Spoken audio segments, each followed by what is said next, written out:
Ya, kalau menurut aku kan Bang, ini supaya mereka itu mau berdiskusi sama kita, apalagi si Penny itu, jangan kita menonton roomnya, jadi sepi, nggak ada penonton. Akhirnya mereka pansos. Itu sih menurutku. Nah kalau mereka pansos, mereka akan mencari room-room kita. Tapi saudara Siman kita ini nggak sabaran, oh malah ditonton di sana, diramein di sana. Itulah kesalahannya. Padahal kalau kalian mau mereka berdiskusi sama kita, jangan ada muslim masuk ke sana. Biarkan room itu sepi. Nanti mereka cari kita. Itu. Ya, jadi kalian jangan nonton room oten-oten itu. Si Pendi Aceh jangan kalian nonton sana, jangan. Jangan kalian tonton si bom-bom itu. Janganlah kalian tonton pokoknya room oten itu. Ramekan room muslim. Nanti kalau penonton mereka gak ada, kita pasti dicari. Apalagi Bang Juma. Di mana Bang Juma? Di mana Bang Juma? Pasti kan? Karena apa? Karena dengan berdiskusi sama Bang Juma, followersnya, viewersnya naik. Tuh. Paham ya saudara-saudaraku di bawah? Jangan kalian tonton itu room oten-oten itu. Berarti beraninya di kandang dong. Apa Awan? Silakan. Kenapa kok tadi turun? Kenapa kok kabur? Sebelum diusir saya pergi dulu, takut diusir. Nah sekarang itu kamu tanya dulu Bang Juma. Kamu mau nanya apa sama Bang Juma? Coba tanya surga neraka deh, coba. Saya mau tanya surah Al-Baqarah 245 aja. Itu kayak aja pertanyaan titipan. Kok kabur? Terus kok dapat pertanyaan disuruh nanya ya kan? Nah, datang kok ke sini memang lah kau. Gimana? Gimana Om? Enggak Bang, saya mau tanya surah Al-Baqarah 245. Al-Baqarah? Al-Maidah 12. Maksudnya apa ini? Al-Baqarah Al-Maidah 12. Al-Baqarah aja, Al-Maidah aja. Tertawa. Kenapa kok sambungkan? Ya nggak apa-apa, nggak masalah. Tawa kau. Ya udah, nanya apa coba? Al-Baqarah berapa? 245. 24. Ya, baik. 12. Satu aja dulu. Sama isinya. Iya, satu aja pelan. Kalau sama aja berarti ini aja. Oke, satu aja ya. Tentang Allah meminjam uang. Oh iya. Satu aja dulu.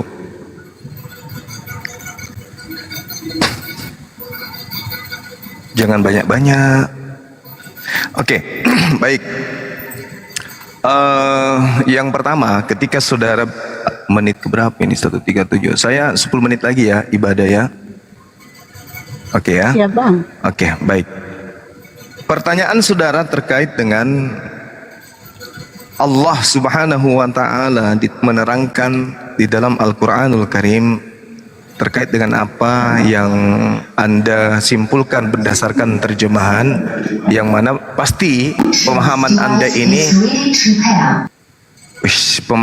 Anda ini hanya berdasar terhadap terjemahan. Di sana dikatakan begini. Bismillahirrahmanirrahim. Manzalladzi yuqridullah qardan hasana fayudha'ifahu lahu ad'afan katsira. Wallahu yaqbidu wa yabsutu wa ilaihi turja'un.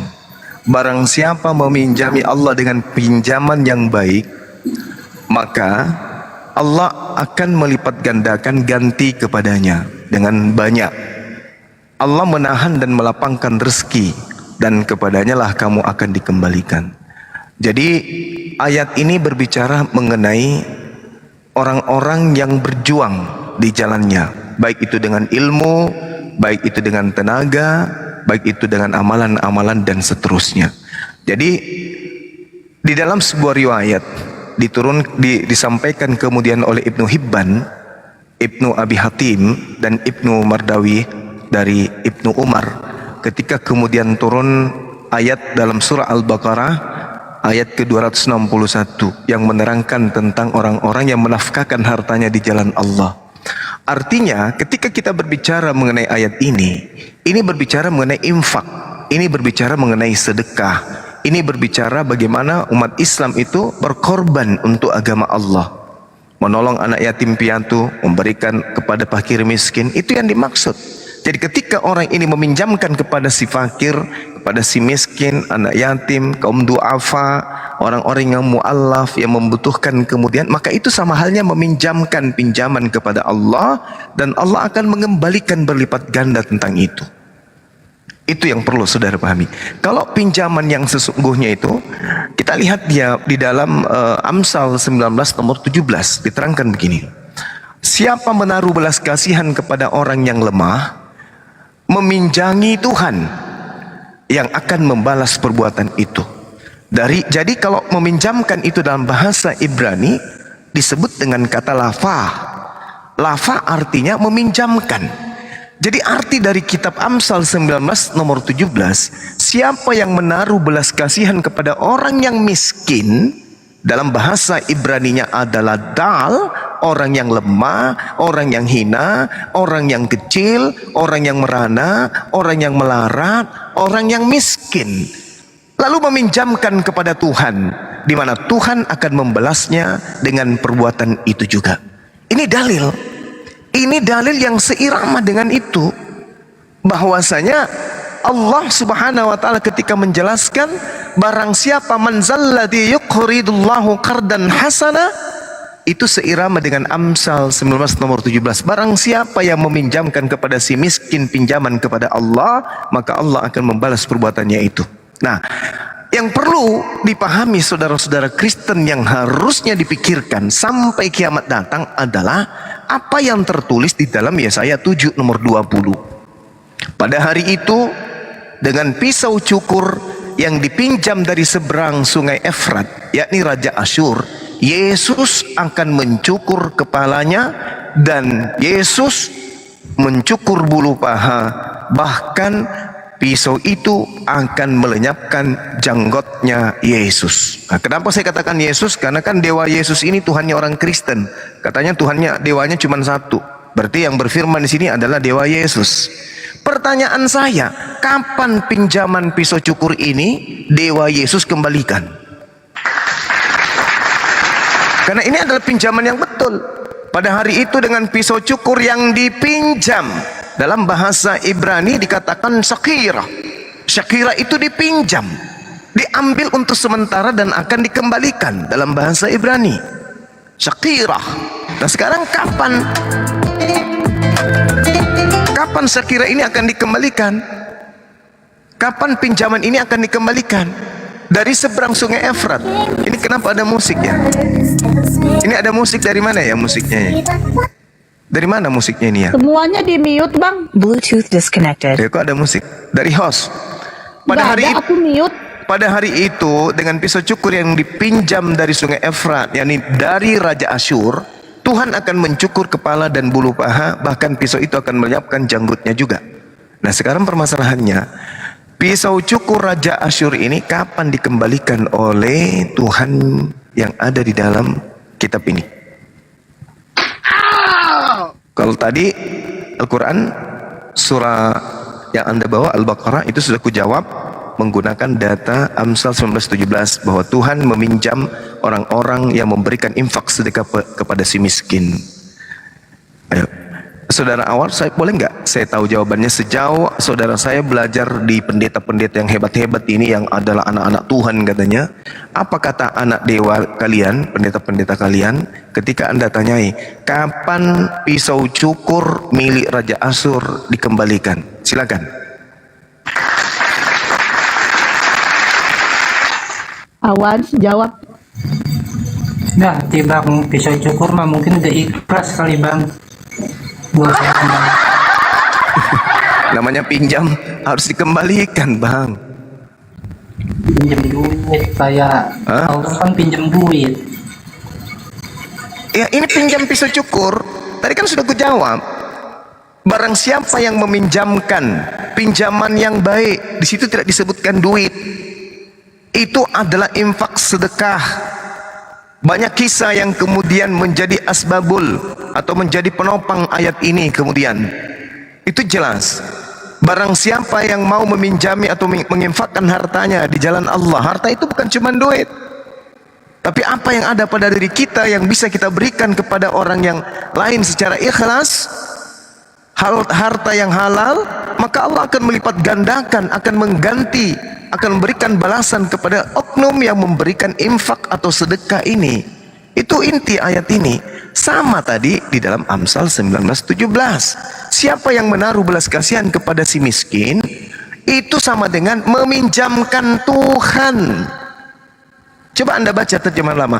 Barang siapa yang mengasihi dan orang miskin, ia memberi pinjaman kepada Tuhan, maka Tuhan pun akan membalas pinjaman tersebut. Itu original teks, itu terjemahan lama. Jadi Al-Quran sudah terjawab dengan kitabnya Perjanjian Lama, kitabnya orang Yahudi. Nah sekarang nih yang saya tanya, Yesaya 7 nomor 20, kapan pisau cukur yang dipinjam itu dikembalikan? Kapan? Kapan? Kapan, Bang? Bang? Bang? Awan, jawab Wan. Kapan? Lebaran monyet kali Bang. Lebaran monyet kali. Dia nggak diminta dikembalikan, dia nggak minta dikembalikan. Namanya pinjam. Dalam bahasa Ibrani lava, pinjam, harus dikembalikan. Begitu kan saudaraku Fido? Harus dikembalikan, bukan? Karena kalau tidak dikembalikan berarti berdosa. Tuhan Anda melakukan dosa besar. Belum lagi Yesus mengambil keledai orang tanpa izin. Bagaimana? Mana itu? Loh, waduh parah ini. Yesus mengambil keledai, masa Anda tidak tahu? Hah?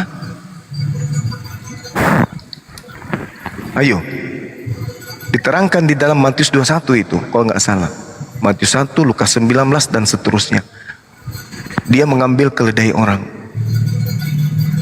Gimana itu? Ngambil keledai tapi tidak dikembalikan. Siapa yang bertanggung jawab? Ketika Yesus dalam Matius 21 diceritakan gini.